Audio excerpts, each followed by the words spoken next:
Job, chapitre 20. Tsophar de Naama prit la parole et dit: Mes pensées me forcent à répondre, et mon agitation ne peut se contenir. J'ai entendu des reproches qui m'outragent, le souffle de mon intelligence donnera la réplique. Ne sais-tu pas que de tout temps, depuis que l'homme a été placé sur la terre, le triomphe des méchants a été court et la joie de l'impie momentanée? Quand il s'élèverait jusqu'aux cieux et que sa tête toucherait aux nues, il périra pour toujours comme son ordure, et ceux qui le voyaient diront: Où est-il? Il s'envolera comme un songe et on ne le trouvera plus.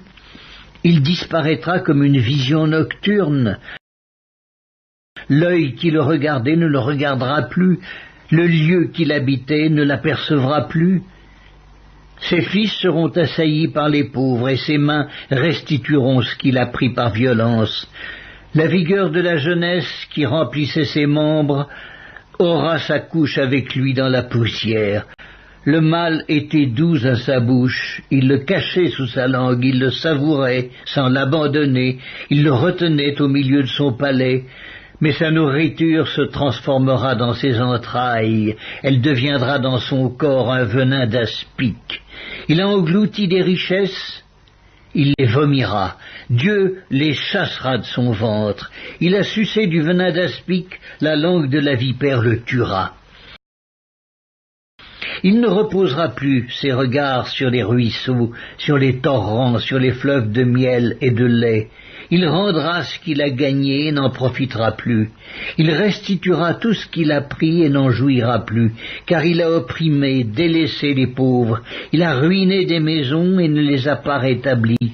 Son avidité n'a point connu de borne.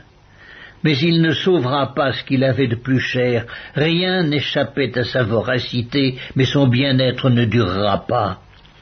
Au milieu de l'abondance, il sera dans la détresse. La main de tous les misérables se lèvera sur lui. Et voici, pour lui remplir le ventre, Dieu enverra sur lui le feu de sa colère et le rassasiera par une pluie de traits. S'il échappe aux armes de fer, l'arc d'airain le transpercera. Il arrache de son corps le trait qui étincelle au sortir de ses entrailles, et il est en proie aux terreurs de la mort. Toutes les calamités sont réservées à ses trésors. Il sera consumé par un feu que n'allumera point l'homme, et ce qui restera dans sa tente en deviendra la pâture. Les cieux dévoileront son iniquité, et la terre s'élèvera contre lui. Les revenus de sa maison seront emportés, ils disparaîtront au jour de la colère de Dieu. Telle est la part que Dieu réserve aux méchants, tel est l'héritage que Dieu lui destine.